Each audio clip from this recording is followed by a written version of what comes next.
Geometría descriptiva. Vamos a arrancar con la segunda parte del curso que tiene que ver con representar formas del espacio en el plano. Reseña histórica. Vamos a una pequeña lectura de desde dónde viene esta parte de la matemática. Desde tiempos más remotos se han utilizado procedimientos descriptivos para las construcciones en piedra. En la Biblia, Libro de los Reyes, se encuentran referencias al tallado en piedras, como la construcción del Templo de Jerusalén. Los griegos utilizaban trazados geométricos sobre un plano para determinar la forma de las piedras con que construían edificios y llamaban iconografía a la proyección horizontal y ortografía a la proyección vertical. También representaban sobre muros, por medio de perspectivas estereográficas, las escenas de los teatros y denominaban escenografías a esas representaciones. Más adelante, en el siglo I, Vitruvio, célebre constructor romano, publicó el Tratado de Arquitectura, en el cual resumía todos los conocimientos constructivos de la época. Posteriormente, a través de los siglos, la estereotomía o corte de piedras fue considerada una ciencia, cuyos fundamentos se transmitían secretamente entre los constructores. La primera publicación de este conocimiento fue el Tratado de Arquitectura, publicado en 1567 por Philippe Delorme. Destaco esto, 1500, primer comunicación a todo el mundo de lo que es la ciencia que hay atrás de la construcción. Desde el siglo I se estaba haciendo, recién acá se publica. Después de varios autores, continuaron con la disciplina hasta que Desargues, en 1563-1662, por primera vez encontró comprobaciones geométricas a los procedimientos utilizados por los constructores. Es decir, tenían ideas, cómo hacer las cosas, reglas prácticas que funcionaban pero no tenían fundamento. Desargues se encarga de encontrarle todo el fundamento matemático.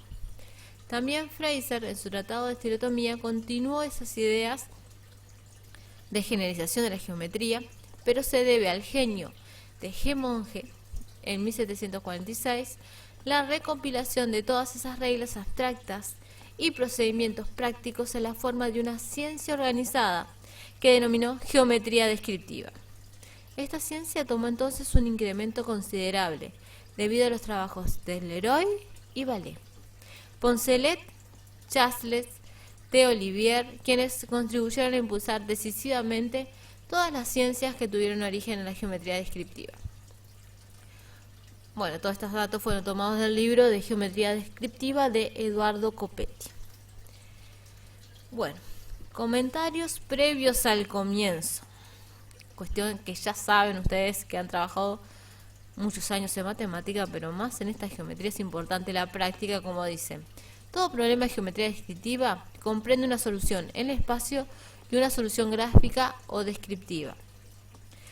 Es decir, tengo que pensar las figuras en el espacio. Mi mente tiene que pensar que todo esto que estamos trabajando representa algo que es tridimensional.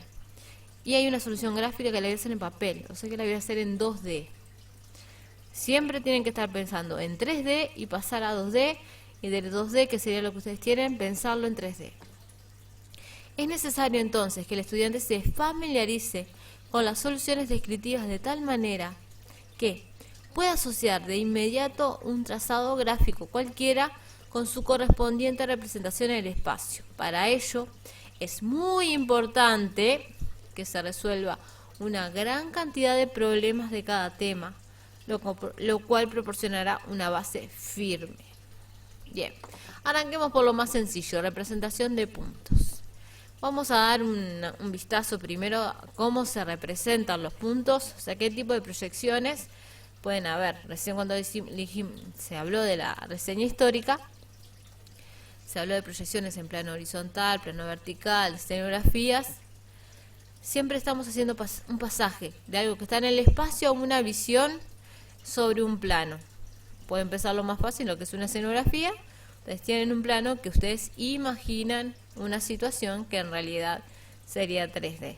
Bueno, vamos a ver distintas maneras de hacer proyecciones, de pasar algo del espacio a un plano. Proyecciones. Se define proyección de un punto sobre un plano, plano de proyección, al punto de intersección del plano con una recta llamada proyectante, que pasa por un punto y cumple con una segunda condición según el método de proyección elegido. La proyección de un punto sobre un plano puede ser cónica o cilíndrica. Cónica va a ser si tiene un punto por el cual pasan las rectas. Y cilíndrica si lo que tengo es una dirección para las rectas. Acá tenemos M y N son dos puntos del espacio. O es otro punto cualquiera. Y cómo consideramos la proyección de M en el plano pi que se llama M1. Considero la recta que pasa por el centro de proyección que sería O, el punto a proyectar y donde corta al plano, ahí está la proyección de M. Así con otro. Si tengo una dirección, considero una recta paralela a esa dirección que pase por el punto a proyectar, trazo la recta, corto con el plano y ahí tengo la proyección del punto. Si en particular la dirección es perpendicular al plano, esta es una proyección ortogonal y la sombra sería, la proyección del punto sería como la sombra si el sol estuviera encima exacto del punto a proyectar y ahí tenemos la sombra. Esta es la proyección que vamos a usar nosotros y vamos a referirnos de ella directamente como proyección. Estas serían otras formas, pero nos vamos a centrar y trabajar de esta manera. Bueno, acá está explicado lo que les nombré en la figura.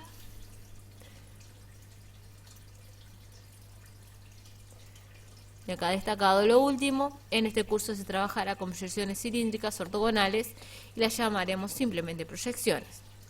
Si bien existe una correspondencia entre los puntos del espacio y los puntos del plano de proyección, dicha correspondencia no es biyectiva, ya que aunque a cada punto del espacio le corresponda un punto en la proyección, el recíproco no es válido.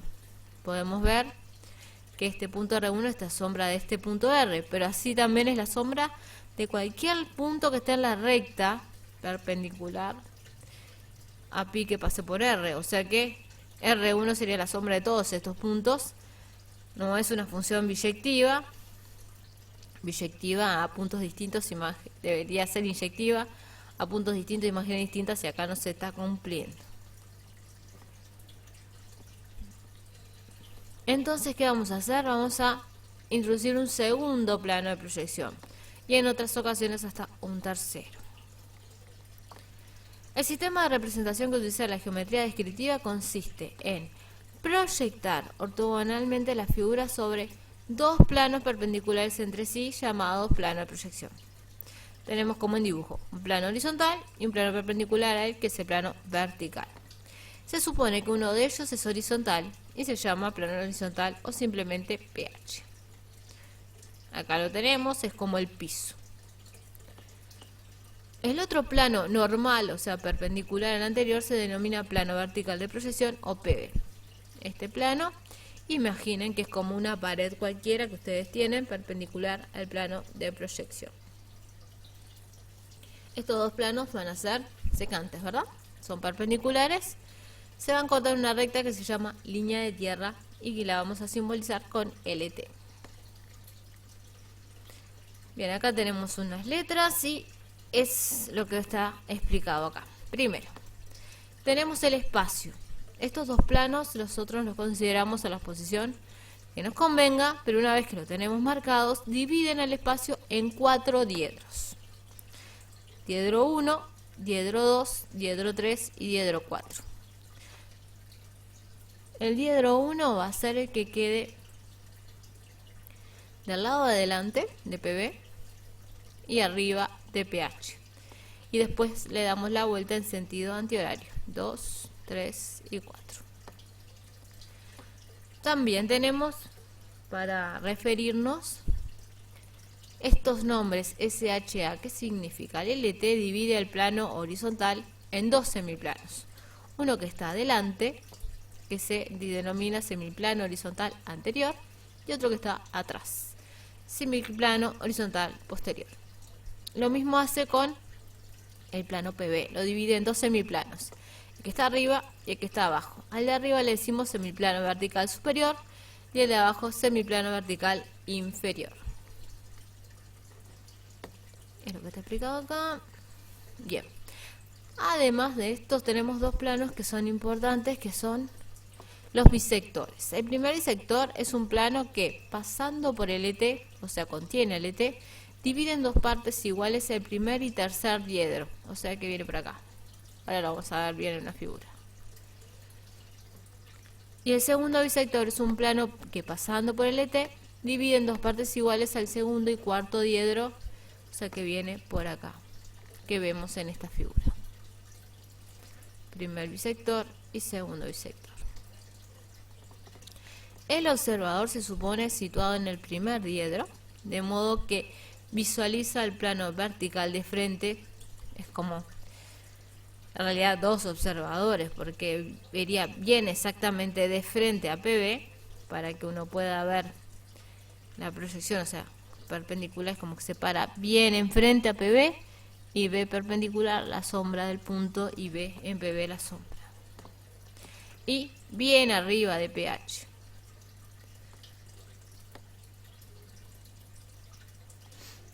Se supone también que la distancia, o sea, tanto al plano horizontal como al plano vertical, es infinita. Depurado. Como el objetivo de la geometría descriptiva es representar las figuras del espacio por medio de dibujos planos, es que se crea el método del depurado. Dicho método consiste en girar con eje LT el plano vertical hasta superponerlo con el plano horizontal. Bien, hasta ahora teníamos todo esto en el espacio, ¿verdad? Lo estamos visualizando en una hoja, pero ustedes se imaginan que esto lo tenemos en el espacio, piso y pared. Pero nosotros vamos a trabajar en una hoja. ¿Cómo hacemos? Tenemos que girar el plano vertical para que quede encima de mi hoja, que sería el plano horizontal. Entonces,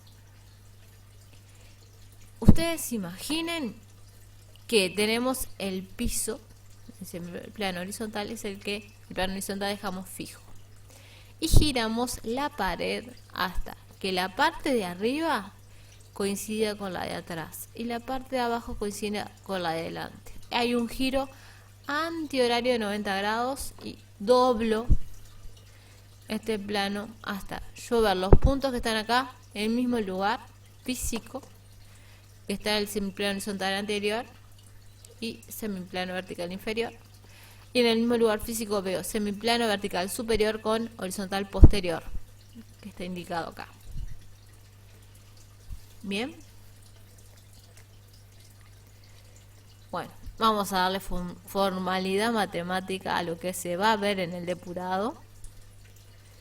En el depurado, las proyecciones de cualquier punto del espacio no ubicado en el ET están ubicados en una misma línea recta perpendicular al ET, que denominaremos línea de correspondencia o de referencia. Tenemos un punto al que vamos a proyectar sobre PH y ahí obtenemos este punto que se le va a denominar P'.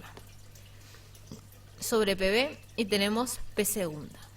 Bien, pero ¿qué vamos a hacer? Este punto lo vamos a girar y vamos a ver esta línea. ¿Cómo les parece que se va esta línea en el depurado? Perpendicular al LT. Bueno, vamos a ver por qué. Para la demostración consideramos un plano, el plano formado por P, P' y P segunda. P', y P segunda. Recuerden que tres puntos no alineados determinan un plano. Y alfa intersección LT lo llamamos P sub 0. Este plano corta el LT en este punto P sub 0. Tenemos que PP segunda es perpendicular al plano vertical. PP segunda está en alfa. Por lo tanto, alfa es perpendicular al plano vertical. ¿Estamos de acuerdo? Sí. Cualquier cosa revisa las propiedades que tienen que vimos al principio de año. Vean que para la definición de plano vertical a otro es contener una recta perpendicular a él. PP', acá debió ser en vez de PP segunda, PP', es perpendicular al plano horizontal, PP' incluido en alfa, por lo tanto, alfa perpendicular al plano horizontal. Plano vertical, intersección plano horizontal es LT. Entonces, ¿qué podemos deducir de todo esto? Si un plano es perpendicular a 2, es perpendicular a su intersección, o sea que es perpendicular a LT. Alfa es perpendicular a LT.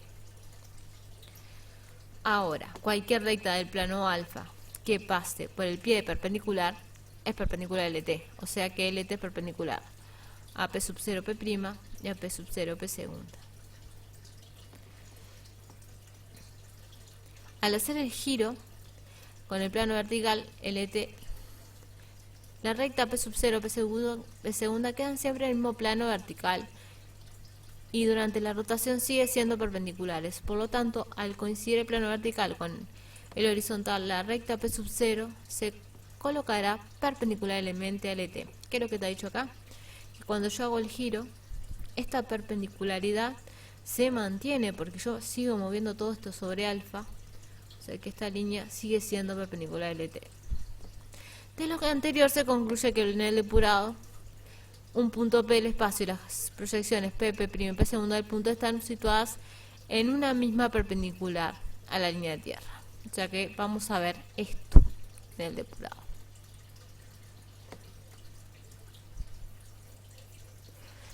El recíproco también es válido, es lo que dice este teorema.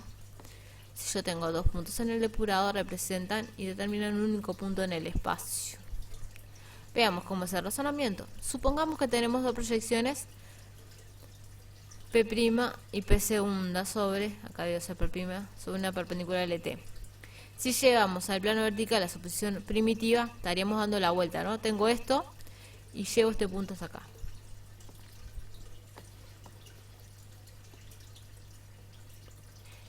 El plano que determina P', P sub 0 y P segunda es perpendicular a LT, pues contienen las rectas P sub 0 P' y P sub 0 P segunda que son perpendiculares a LT en P sub 0. O sea que tengo esto, si esta era perpendicular, al girar sigue la perpendicularidad, esta línea es perpendicular a LT, por lo tanto el este es perpendicular al plano que pasa por los puntos P segunda, P sub 0 y P'.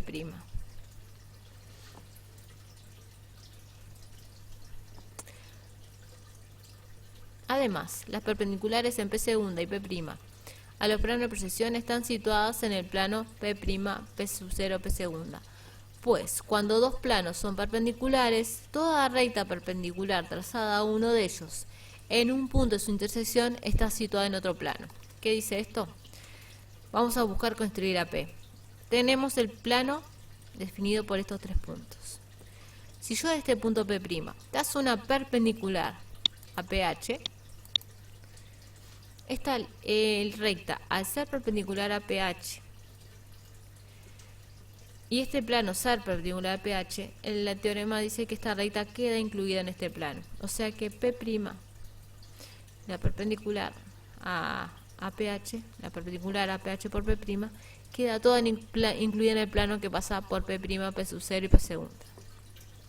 Lo mismo podemos hacer desde P segunda. Si yo trazo una perpendicular a PB, la perpendicular a PB, al ser este plano perpendicular a PB, esta recta también queda incluida en este plano. Por lo tanto, P', P segunda P y P', P son coplanares y terminan en un único punto P.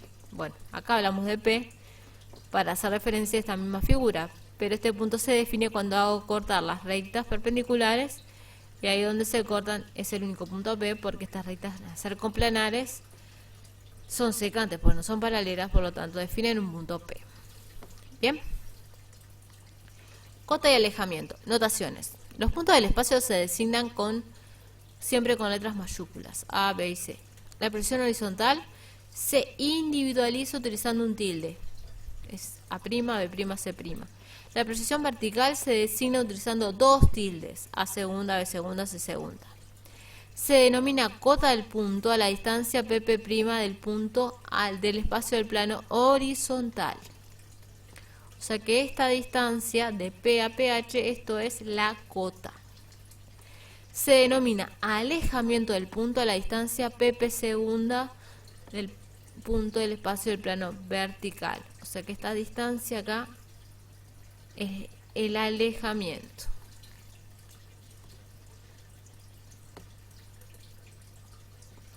El cuadrilátero puede demostrarse, este cuadrilátero que tenemos acá es un rectángulo. tiene acá ángulos rectos. Es un paralelogramo, o sea que la medida de PP' es igual a P segunda P sub 0. O sea que esta distancia que era la cota la voy a ver reflejada en P segunda P sub 0. Acá voy a ver la cota. Y P segunda P es el alejamiento. O sea que esta distancia la voy a ver reflejada acá en P sub 0 P'. P sub 0 P' es lo mismo que el alejamiento. Que lo vemos acá. Cota, alejamiento, cota, alejamiento. Como se demuestra, un punto queda definido conociendo sus proyecciones, es decir, el valor de su cota y alejamiento. Como, por ejemplo, definimos un punto P de cota 4 y alejamiento 5 en el depurado, queda P sub 0, P segunda 4 y P sub 0, P' 5.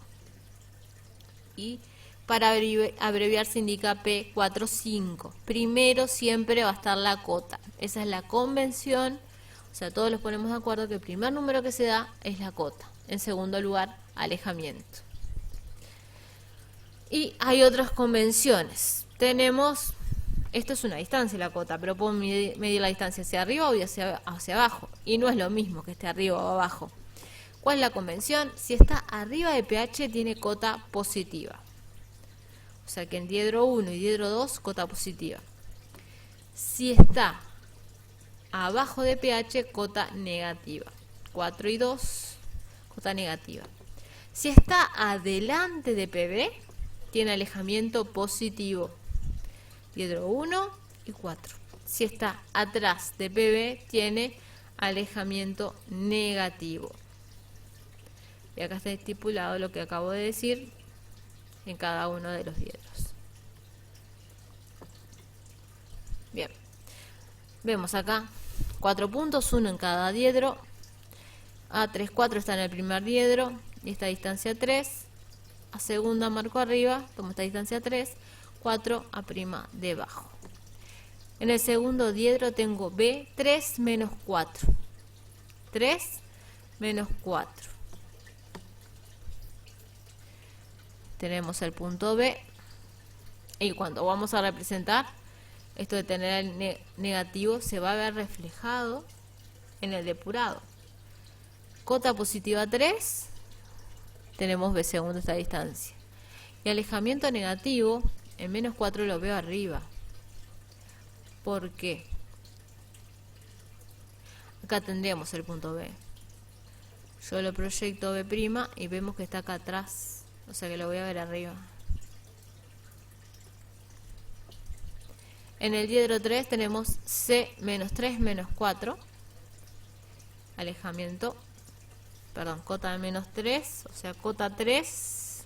Pero abajo lo vemos como menos 3. Y alejamiento 4, pero atrás menos 4. ¿Dónde va a quedar las proyecciones? C' va a quedar arriba. Y C segunda va a quedar abajo. O sea que mido 3 y marco abajo 3, C segunda. 4, marco hacia arriba, C'. Y en el 4 diedro tenemos menos 3, 4. Menos 3, cota, alejamiento 4. Entonces va a tener D segunda del lado de abajo a 3 unidades y de prima delante 4 unidades. Para que se acuerden de esto y lo hagan más rápido, recuerden que cuando es positiva la cota va arriba, cuando es positivo el alejamiento va abajo, como esta referencia. La cota me lleva a P segunda, el alejamiento me lleva a P'. Si llega a ser negativa la cota, va para abajo. Si llega a ser negativo el alejamiento, va hacia arriba. Bueno, los puntos que se encuentran especiales. En el plano horizontal tienen cota nula, entonces tiene proyección vertical sobre el ET. Que acá vemos acá AE como ejemplo. Los puntos que se encuentran en el plano vertical tienen alejamiento nulo, por lo tanto la proyección horizontal está sobre LT. Acá tenemos a F. Los puntos de LT tienen tanto cota como alejamiento nulos, entonces ambas proyecciones están en LT. P. Los puntos del primer bisector equidistan de los planos de proyección, entonces tienen cota y alejamiento iguales. Si tienen además un punto del primer diedro, iguales y positivos, U, ya tenemos Q segunda arriba y Q prima abajo, este sería en el primer diedro, y en el tercer diedro sería R, que es al revés. ¿Qué es lo que está indicado? Los puntos del segundo bisector también equidistan de los planos de proyección, pero dada su posición y convenciones realizadas, tienen cota y alejamiento opuestos. Si el punto está además en el segundo diedro, tiene cota positiva y alejamiento opuesto. O sea que van a ver esto. Coinciden en el depurado uno sobre el otro. Si el punto está en el 4 diedro, tiene cota negativa y alejamiento positivo, y ven esto. Bien, de ejercicio para practicar tienen un montón. Todos estos puntos para representar. Tomen 2 centímetros entre cada una de estas líneas de referencia, como tener algo parecido a esto, y representen todos estos puntos. Luego, según las convenciones hechas y un poco de razonamiento, indicar en qué zona de todas estas 16 marcadas está cada punto. Cada uno está en una sola de todas estas 16. Uno que sería pH anterior. 2 sería entre pH anterior y primer bisector. 3 sería en el primer bisector a la parte de arriba. 4 entre el primer bisector y PB arriba. 5 PB arriba, y así van dando la vuelta y todas las secciones divididas entre un bisector y los planos de proyección. Bien, esta es la tarea que les dejo esta semana, espero que les quede claro. Cualquier duda, a las órdenes.